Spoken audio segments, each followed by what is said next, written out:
स्नेहा, आपकी होस्ट, एक बार फिर से आपका स्वागत करती हूँ आपके अपने चैनल डर का घर में। आज जो मैं कहानी आपके लिए लेकर आई हूँ, ये कहानी एक ऐसी कहानी है जो कहावत आप लोगों ने कई बार सुनी होगी। कहावत नहीं, इसे एक बड़े बुजुर्गों की सलाह भी कह सकते हैं। ये बात ऐसी है कि हमेशा ऐसे किसी जगह पे जब आप जाओ जहाँ पर प्रेत आत्माओं का उतारा किया जाता है, उस जगह से कभी भी लौटते वक्त पीछे पलटकर गलती से भी नहीं देखना चाहिए।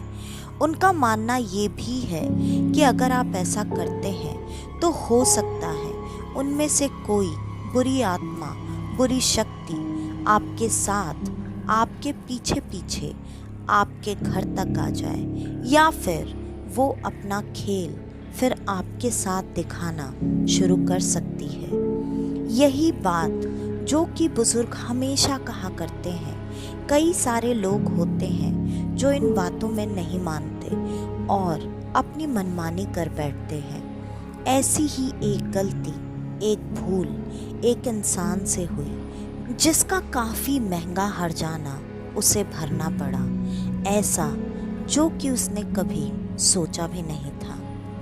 आज की ये कहानी महेंद्र जी की है। महेंद्र जी जो कि काफ़ी समझदार इंसान थे। उनकी ज़िंदगी में सब कुछ काफ़ी अच्छा था, लेकिन उन्होंने कभी भी शादी नहीं की थी। ये उनका अपना नज़रिया था कि वो एक गवर्नमेंट जॉब में हैं, तो अगर वो शादी करते हैं तो उनके वजह से उनके पूरे परिवार को काफ़ी परेशानियां उठानी पड़ेंगी। वो सोच समझ से काफ़ी अच्छे और सुलझे हुए इंसान थे। इस वजह से उन्होंने अपनी पूरी ज़िंदगी अकेले ही बिता दी थी। अब करीब करीब 60 की उम्र में वो रिटायर हो चुके थे और उन्होंने अपने रहने के लिए अपने ही शहर में जहाँ उनका जन्म हुआ था, वहाँ पर एक बड़ा खूबसूरत, जैसा उनको चाहिए था वैसा घर खुद बनवाया था और वो उस घर में काफ़ी अच्छे से शांति और सुकून के साथ अपनी ज़िंदगी बिता रहे थे। लेकिन एक दिन अचानक उन्हें रात को अपने घर में कुछ अजीब अजीब सी चीज़ें महसूस होने लगी और उन्हें ऐसा एहसास होने लगा जैसे उनके अलावा भी उनके घर में कोई और मौजूद है। लेकिन ऐसा कैसे हो सकता था? वो तो अपने घर में अकेले रहा करते थे और उनके यहाँ जो भी नौकरानी काम करने को भी आया करती थी, वो तो सुबह ही आकर सारा काम खत्म करके शाम तक चली जाया करती थी। मतलब वो सुबह आती, सुबह के सारे काम करती, खाना कभी ये बनाते तो कभी वो बना दिया करती थी और फिर ज़्यादातर शाम का खाना यही बनाया करते थे। लेकिन बर्तन धोने के लिए वो शाम में एक बार आकर जाया करती थी। इस वक्त मतलब करीब रात के 10 बजे वो घर पर अकेले ही रहा करते थे। उनके दोस्त तो काफ़ी सारे थे इस शहर में, लेकिन वो दोस्तों से मिलना जुलना भी कम ही किया करते थे, क्योंकि उनके ज़्यादातर दोस्त परिवार वाले थे और ये उनके घर पर बार बार जाकर उन्हें परेशान करना सही बिल्कुल नहीं समझते थे। ये सबसे मिला जुला तो करते थे, लेकिन समय देखकर इस वजह से इन्हें ये बात अच्छे से पता थी कि ये घर में इस वक्त बिल्कुल अकेले हैं। तो ये जो साया उन्हें दिख रहा है या बार बार महसूस हो रहा है, ये कौन है, कहाँ से आया है उनके घर में, क्योंकि उन्हें बार बार जो परछाई दिख रही थी वो एक अजीब सी परछाई थी। उस परछाई के बारे में जैसा कि उन्होंने बताया था, उसकी हाइट ज़्यादा से ज़्यादा 4 फीट की रही होगी। वो थोड़ा झुका हुआ सा, जिसकी पीठ काफ़ी कांटेदार सी दिख रही थी और सर पे छोटे छोटे सींग थे, एक लंबी सी कांटेदार पूंछ थी। ये सारी चीज़ें उन्होंने एक झटके में देखी थी तो उन्हें कुछ साफ साफ समझ में नहीं आ रहा था। कई बार उन्हें लगता जैसे कोई छोटा बच्चा बार बार झुककर पूरे घर में तेजी से चक्कर लगा रहा होगा, लेकिन किसी भी आम इंसान या छोटे बच्चे के लिए भी इतनी तेजी से, इतने झटके से एक जगह से दूसरे जगह हो जाना ये बिल्कुल सामान्य बात नहीं थी। ये बात तो उन्हें भी समझ में आ रही थी। उन्होंने घर की लाइट्स चालू कर दी। उनका ये मानना था कि अब अगर वो चीज़ इधर से उधर करेगी तो उन्हें शायद उसे देखने और समझने में ज़्यादा आसानी महसूस होगी। लेकिन काफ़ी देर तक लाइट चालू करके बैठे रहने के बाद भी वो परछाई अब उन्हें नज़र नहीं आई। उन्होंने बहुत देर तक बैठकर इंतज़ार किया, लेकिन अब रात के करीब करीब 1:30 बज चुके थे और अब वो उस चीज़ के दोबारा से दिखने का इंतज़ार करके भी थक चुके थे। अब उन्हें नींद आ रही थी, इसलिए उन्होंने फिर से घर की बत्तियां बुझा दी और अंदर अपने कमरे में सोने के लिए चले गए। थोड़ी देर तक उनके दिमाग में बार बार वही परछाई घूमती रही, लेकिन आखिरकार उनकी आंखें लग गई और जब उन्हें नींद आई, उन्हें अचानक से ऐसा महसूस हुआ जैसे भूकंप सा आ गया हो। उनका बिस्तर पूरी तरह से बहुत तेज तेज हिलने लगा। ये महसूस होते ही तुरंत उनकी आंखें खुल गईं और वो उठकर बैठ गए, ये देखने के लिए कि कहीं सच में भूकंप तो नहीं आ गया है। अगर ऐसा है तो उन्हें घर से निकलकर भागना पड़ेगा। लेकिन जैसे ही वो उठकर बैठे, ये भूकंप पूरी तरह से शांत हो चुका था। उन्होंने घर पर जाकर घूमकर एक बार सारी चीज़ों पर नज़र डाली कि अगर सच में वो जो झटका उन्होंने महसूस किया था वो पूरे घर में आया होगा तो कहीं ना कहीं कोई ना कोई चीज़ें इधर से उधर ज़रूर गिरी होंगी। लेकिन पूरा घर तो जैसे का तैसा ही पड़ा हुआ था। ऐसा कैसे हो सकता था? ये सारी चीज़ें देखने के बाद भी उन्हें अपनी नज़रों पर बिल्कुल विश्वास नहीं हो रहा था, क्योंकि जितना तेज झटका उन्होंने बिस्तर पर सोते हुए महसूस किया था, इतने तेज झटके में घर की कोई सामान को कुछ भी नहीं हुआ। कोई सामान टस से मस नहीं हुआ था। ऐसा कैसे हो सकता है? अब उनके दिमाग में कई सारी बातें चलने लगी और उन्होंने ये सारी चीज़ें अगले दिन आसपास के कुछ लोगों से बात करने की सोची। और अब जब उन्हें पूरे घर में शांति महसूस हो रही थी, तब वो दोबारा से सोने के लिए चले गए। लेकिन उनका नसीब शायद आज अच्छा था, इस वजह से उन्हें अब फाइनली नींद भी आ गई और अब बची खुची रात में ऐसी कहीं कोई हरकत उन्हें महसूस नहीं हुई। पिछली रात उन्हें नींद काफ़ी देर से आई थी, इसी वजह से आज सुबह उनकी नींद काफ़ी देर से खुली। जब उनकी नींद खुली और वो किचन में आए तो उन्होंने देखा उनके किचन का दरवाज़ा लगा हुआ था और किचन के अंदर से कुछ अजीब सी आवाज़ें आ रही थीं। आवाज़ ऐसी थी जैसे कोई बहुत तेज़ तेज़ किसी चीज़ को, हड्डी या कोई भी कड़क चीज़ को चबा चबा कर खा रहा हो। ये आवाज़ सुनते ही उन्होंने 2 कदम पीछे की तरफ कर लिया, लेकिन फिर उन्हें ऐसा महसूस हुआ कि ये तो उनका घर है और वो अपने घर में किसी भी चीज़ से क्यों डर रहे हैं, क्यों परेशान हैं। फिर उन्होंने वापस से हिम्मत करके अपने किचन के दरवाजे को एक झटके से खोल दिया। जैसे ही उन्होंने वो दरवाज़ा खोला, किचन का नज़ारा देखकर उनके होश उड़ गए थे, क्योंकि किचन में उनका फ्रिज खुला हुआ था और ज़मीन पर मांस के काफ़ी सारे टुकड़े पड़े हुए थे, जो कि उन्होंने आज बनाने के लिए लेकर आए थे। वो चिकन था और उसमें हड्डियां भी थीं। शायद उन्हें उन्हीं हड्डियों के चबाने की आवाज़ें आ रही थीं।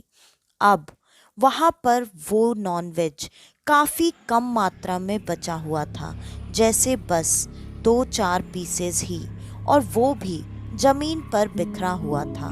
बाकी का सारा चिकन कहाँ गया, उन्हें कुछ भी समझ में नहीं आ रहा था।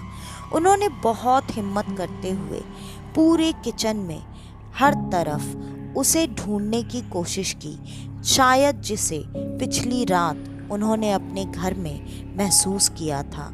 लेकिन उनके काफ़ी ढूंढने के बाद भी उन्हें कहीं भी कोई भी नहीं मिला। अब वो इन चीज़ों से काफ़ी परेशान हो चुके थे।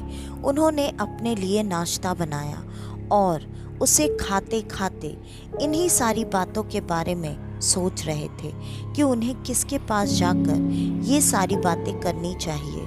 वहाँ उस शहर में उनके एक ही सबसे करीबी मित्र थे, जिनके साथ वो अपना ज़्यादा से ज़्यादा समय बिताया करते थे, क्योंकि वो मित्र भी रिटायर हो चुके थे। और अब वो उनके पास ही जाकर उनसे सारी बातें करने के बारे में सोच रहे थे। उनके जानने में एक तांत्रिक भी थे, जिनके पास उनका अक्सर आना जाना हुआ करता था। ये बात उन्हें याद नहीं थी, क्योंकि महेंद्र जी इन सारी चीज़ों में बिल्कुल नहीं माना करते थे। लेकिन उनके दोस्त इन सारी चीज़ों को मानते भी थे, और उन्होंने अपनी ज़िंदगी में कई ऐसी चीज़ें देखी थी जिससे कि वो ये बात कह सकते थे कि हाँ, ऐसी शक्तियाँ दुनिया में होती हैं। और इसी बात को जानते हुए महेंद्र जी को ये बात अच्छे से पता थी कि शायद वो उनसे ही इस बारे में बात करेंगे तो वो उन्हें कोई सलाह भी दे पाएंगे, और तो और अगर ज़रूरत पड़ी तो शायद उनकी मदद भी कर सके। महेंद्र जी अपने दोस्त के पास पहुंच चुके थे और उन्होंने अपने दोस्त को सारी बातें बता दी। ये बातें सुनने के बाद थोड़ी देर के लिए उनके दोस्त के भी मन में उनकी ही कही हुई बातें चलने लगी, लेकिन फिर कहीं ना कहीं उन्होंने इन सारी बातों को नकारना शुरू कर दिया, क्योंकि वो ये बात अच्छे से जानते थे ऐसी शक्तियाँ आप तक ऐसे ही नहीं पहुँचती। उनके पीछे कोई ना कोई बड़ी वजह ज़रूर रहती है। और अब उन्होंने महेंद्र जी से सारी बातें पूछना शुरू कर दिया, लेकिन महेंद्र जी हर चीज़ को नकारते जा रहे थे। कहीं ना कहीं उनका कहना भी सही था, क्योंकि महेंद्र जी घर से बाहर ना तो ज़्यादा आया जाया करते थे, ना तो उनका किसी के साथ ज़्यादा मेल जोल था। इसलिए उन पर किसी ने कोई टोना टोटका किया हो, ऐसा हो नहीं सकता। और यहाँ पर उन्हें जानने वाले ही अब कम लोग बचे हैं, तो कोई भी उनके साथ ऐसा क्यों करेगा। इससे पहले भी महेंद्र जी के घर पर उनके दोस्त कई बार आ चुके थे, लेकिन उन्होंने आज तक ऐसा कुछ भी उनके घर पर महसूस नहीं किया था। इस वजह से आज उनके दोस्त को उनकी इन बातों पर भरोसा करना थोड़ा मुश्किल हो रहा था। फिर भी आखिरकार वो इन शक्तियों के बारे में जानते ही कितना थे, क्योंकि आप कितना भी जान लो इन शक्तियों के बारे में, आप ऐसा कभी नहीं कह सकते कि आप सब कुछ और पूरी तरह से जानते हैं। इसलिए उनके दोस्त ने कहा, तू बिल्कुल चिंता मत कर, अगर सच में तेरे साथ ऐसा कुछ हो रहा है तो मैं आज शाम में तेरे घर खाने पर आता हूँ, मैं और मेरी पत्नी, हम दोनों, और हम दोनों देखते हैं अगर ऐसा कुछ है और वो छुपना नहीं चाहता है तो वो हमारे सामने भी ज़रूर आएगा, और पहले हम उसके बारे में समझते हैं, फिर हम देखते हैं कि इसका उपाय क्या किया जा सकता है। महेंद्र जी को भी दोस्त की बात कहीं ना कहीं सही ही लगी, इसलिए वो भी अब निश्चिंत होकर अपने घर पर चले गए। रात की खाने की तैयारी करने लगे। आज खाना वो खुद ही बनाने वाले थे, क्योंकि उन्हें अपने दोस्त और उनकी पत्नी दोनों के पसंद के बारे में काफ़ी अच्छे से पता था। वो शाम की तैयारियों में लगे हुए थे और बार बार उन्हें ऐसा एहसास हो रहा था कि कोई उनके आसपास बहुत तेजी से वैसे ही चक्कर काट रहा है, लेकिन उनके नज़र घुमाने से पहले ही वो परछाई, वो चीज़ वहाँ से तेजी से गायब हो जाया करती थी। ऐसे में एक दो बार उनके पैरों पर उन्होंने उसका स्पर्श भी महसूस किया था और वो कांटे भी जो कि उन्हें कल रात दिखे थे। इस वजह से उनके पैर पर थोड़ी खरोंचें लग चुकी थीं। लेकिन आज उन्होंने इस चीज़ के पीछे बिल्कुल भी टाइम वेस्ट नहीं किया, क्योंकि अब वो ये बात अच्छे से जानते थे कि उनके साथ इस घर में कोई ना कोई और है, और ये बात अब उन्हें अपने दोस्त और उसकी पत्नी को भी भरोसा दिलाना था, ताकि उन्हें इस चीज़ को लेकर मदद मिल सके। और वो खाना बनाने के बाद अपने दोस्त और उसकी पत्नी के आने का बेसब्री से इंतज़ार करने लगे। लगभग रात के 9 बज चुके थे और वो बैठकर टीवी देख रहे थे। उनका टीवी गेस्ट रूम में ही था और वो जिस सोफे पर बैठे हुए थे उस सोफे से उनका पूरा हॉल दिखाई देता था। उन्हें बार बार टीवी देखते हुए ही वो परछाई हॉल में इधर से उधर लगातार चक्कर काटते हुए नजर आ रही थी। जो भी रोशनी हल्की फुल्की पड़ रही थी, उनको ये चीज़ साफ साफ समझ में आ रही थी कि उसकी आकृति बिल्कुल वैसी ही है जैसा कि कल उन्होंने सोचा था और अंदाज़ा लगाया था। अब दरवाजे की घंटी बजती है। वो तुरंत उठकर दरवाज़ा खोलने के लिए चले गए। दरवाज़ा खोलते ही सामने उनके दोस्त और उनकी पत्नी खड़े थे। वो ये सारी चीज़ें देखकर कितना भी नॉर्मल रहने की कोशिश कर रहे थे, लेकिन घबराहट और डर साफ साफ उनके चेहरे पर नज़र आ रहा था। जब उन्होंने दरवाज़ा खोला, वो पसीने से तरबतर थे, जबकि वो मौसम ठंडी का चल रहा था। इतनी ठंड में इतना पसीना आना, दोस्त को ये बात समझते देर नहीं लगी कि इनको फिर से वो चीज़ दिखाई दी है या तो महसूस हुई है। वो दोनों तुरंत घर के अंदर दाखिल हो गए और उन्होंने दरवाज़ा तुरंत लगा दिया और अपने दोस्त को संभालते हुए पूछने लगे, क्या हुआ, क्या बात है, इतना क्यों घबरा रहे हो? अब तो हम आ गए हैं, तुम बिल्कुल चिंता मत करो। अगर हम जैसा सोच रहे हैं वैसा कुछ भी हुआ तो हम पूरी तरह से तुम्हारी मदद करेंगे। तुम बिल्कुल चिंता मत करो, तुम अकेले नहीं हो। आप कुछ कर पाओ या ना कर पाओ किसी के लिए, लेकिन ये एक लाइन ही काफ़ी होती है तसल्ली देने के लिए कि हम हैं तुम्हारे साथ, तुम चिंता मत करो। यही चीज़ महेंद्र जी के साथ भी हुई। उन्हें भी अब एक अंदर से सुकून, एक तसल्ली सी महसूस होने लगी कि जो भी है सब ठीक हो ही जाएगा। और वो अपने दोस्तों को लेकर वहीं गेस्ट रूम में बैठकर खाना खाने से पहले थोड़े ड्रिंक्स लेने लगे और ड्रिंक्स लेते लेते टीवी देखने लगे। अब उनका ध्यान उस तरफ से हट चुका था, लेकिन अभी भी बार बार उनको वही आकृति इधर से उधर करती हुई अभी भी नजर आ रही थी। ये देखते हुए महेंद्र जी तुरंत अपनी जगह से उठकर खड़े हुए और उन्होंने अपने दोस्त को वहाँ उसी सोफे पर, उसी जगह पर बैठने को कहा और कहा, तुम टीवी ही देखते रहना, लेकिन अपना ध्यान अंदर हॉल की तरफ भी देते रहना।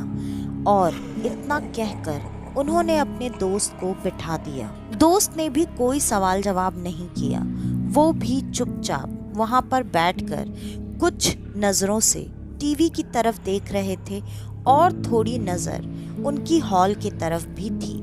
थोड़ी ही देर में उन्हें भी वही आकृति इधर से उधर करती हुई नजर आ गई। उन्होंने जैसे ही उस आकृति को देखा, उनकी बोलती बंद हो चुकी थी। अब उन्होंने यही काम अपनी पत्नी के साथ किया। वो उस सोफे से तुरंत उठकर खड़े हुए और अब उन्होंने अपनी पत्नी को वहां उसी जगह पर बिठाकर ठीक वही बात कही जो कि महेंद्र जी ने अपने दोस्त से कही थी। ये बात पत्नी को थोड़ी सी अटपटी लगी, लेकिन वो सोफे पर चुपचाप बैठ गई और ठीक उसी तरह से थोड़ा थोड़ा टीवी की तरफ देख रही थी और बाकी की नज़र उनकी हॉल के ही तरफ थी। उन्हें भी जल्दी ही वो आकृति नजर आ गई। उन्हें जैसे ही वो आकृति दिखी, वो एक झटके से चीखती हुई उठकर खड़ी हो गई और उन्होंने अपनी देखी हुई चीज को दोनों के सामने बोल बोल कर बताना शुरू कर दिया। इतना देखते ही पति ने तुरंत अपनी पत्नी को संभाला और महेंद्र को भी दिलासा देते हुए कहा, परेशानी तो है, कोई ना कोई तो है इस घर में, हमने भी उसे देखा और महसूस भी किया है, लेकिन ऐसा कैसे हो सकता है। और अब इस बात को जानने के लिए महेंद्र जी के दोस्त ने अपने उसी तांत्रिक के पास जाना सही समझा। इससे पहले भी महेंद्र जी अपने दोस्त के साथ उस तांत्रिक के वहां एक बार जाकर आए थे, लेकिन जब वो तांत्रिक इस घर में आए तब उन्होंने घर में घुसते ही तुरंत ये कह दिया कि ये शैतान है और ये मेरे ही यहाँ से तुम्हारे साथ, तुम्हारे पीछे, तुम्हारी किसी गलती के वजह से लगकर आ गया है। क्या तुमने वहाँ से निकलते वक्त पीछे मुड़कर देखा था क्या? महेंद्र जी को तो ये बात भी याद नहीं थी कि वो उनके यहाँ कभी गए थे, लेकिन उनके दोस्त के याद दिलाने के बाद महेंद्र जी को ये बात याद आ गई कि वो उनके यहाँ गए थे और महेंद्र जी काफ़ी आम तरीके से, जैसे हम किसी आम इंसान के यहाँ जाते हैं, बैठते हैं और बातें अगर करनी हो तो करते हैं और वहाँ से निकलकर आ जाते हैं। लेकिन महेंद्र जी जब अपने दोस्त के साथ उनके वहाँ गए थे तो उतारा ही चल रहा था वहाँ पे, और महेंद्र जी बार बार वहाँ से निकलते वक्त पीछे की तरफ मुड़ मुड़ कर देख रहे थे। यही उनकी सबसे बड़ी गलती थी। उस इंसान का जो उतारा चल रहा था वो उतारा तो हो गया, लेकिन वो शैतान उसका पीछा छोड़कर अब महेंद्र जी के पीछे लग चुका था और महेंद्र जी के घर में उसने किसी के शरीर पर कब्जा नहीं किया था, क्योंकि महेंद्र जी का तो पूरा का पूरा घर ही खाली था। ये उसके लिए एक बहुत अच्छी बात थी, क्योंकि ज़्यादातर ऐसे शैतान ऐसे खाली घरों को ही ढूंढते हैं और महेंद्र जी का घर उसे काफ़ी पसंद आ गया था। इस वजह से उसने महेंद्र जी को नुकसान नहीं पहुंचाया, वो बस उस घर में ही बस जाना चाहता था। लेकिन तांत्रिक बाबा ने आकर अपनी क्रियाविधि की और वो उस शैतान को वापस से कैद करके वहाँ से लेकर चले गए। लेकिन इसके बाद से महेंद्र जी को अपनी ज़िंदगी की एक बहुत बड़ी सीख मिल चुकी थी कि कभी भी बूढ़े बुजुर्ग लोग अगर कोई बात कहते हैं तो उन बातों के पीछे हमेशा कोई ना कोई गहरा मतलब छुपा होता है। उन बातों को मजाक में कभी भी नहीं लेना चाहिए। महेंद्र जी इस मुसीबत से बच तो गए थे, लेकिन इसके बाद से उनके अंदर इन शक्तियों को लेकर एक गहरा डर भर चुका था, क्योंकि इसके बाद उन्होंने अपनी ज़िंदगी में कई बार ऐसी शक्तियों के अपने आसपास होने को महसूस किया था। हाँ, ये बात अलग है कि उन बाबा के दिए हुए ताबीज के वजह से वो शक्तियाँ उन्हें छूती नहीं थीं, नुकसान नहीं पहुंचाती थीं, लेकिन अपने होने का एहसास ज़रूर दिला दिया करती थीं। तो आज की ये कहानी यहीं पर ख़त्म होती है। आपको हमारी आज की ये कहानी कैसी लगी, हमें कमेंट करके ज़रूर बताइएगा। और अगर आपको हमारी ये कहानियाँ पसंद आती हैं तो ज़्यादा से ज़्यादा हमारी इन कहानियों को शेयर करें। अगर आप हमारे इस चैनल पर आज पहली बार आए हैं तो हमारे इस चैनल को लाइक, शेयर और सब्सक्राइब करना बिल्कुल न भूलें। और अगर आपके पास आपकी ऐसी कोई कहानी है तो डिस्क्रिप्शन में दिए ईमेल आईडी या इंस्टा आईडी पर आप हमें आपकी वो कहानी भेज सकते हैं। तो आज के लिए बस इतना ही। मैं स्नेहा, आपकी होस्ट, आज के लिए लेती हूँ अलविदा। वापस से आपसे मिलने आऊँगी और आप सबको लेकर जाऊँगी कुछ जाने अनजाने किस्से कहानियों के सफ़र पर, आपका अपना डर का घर में। तो तब तक के लिए नमस्कार।